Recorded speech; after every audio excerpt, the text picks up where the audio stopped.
Hey guys, Jerry from Showtime Audio. Just wanted to show you this screen upgrade we just did on this 2015 3 Series BMW. So that's the stock screen. As you can see, that's horrible. The housing and then the screen is actually very small.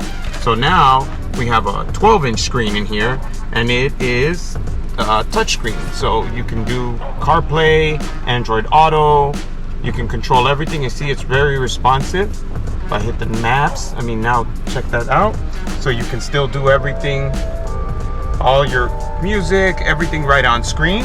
And if you hold down the menu button, it still allows you to access and control all your factory settings. So basically everything works as if it came with the vehicle, except now you have a 12-inch screen with Apple CarPlay, Android Auto. It also allows you to add front camera, rear camera, especially for a car that doesn't come equipped with a camera. This is very nice because it gives you that functionality. Steering wheel control still works. Everything still functions exactly as it did.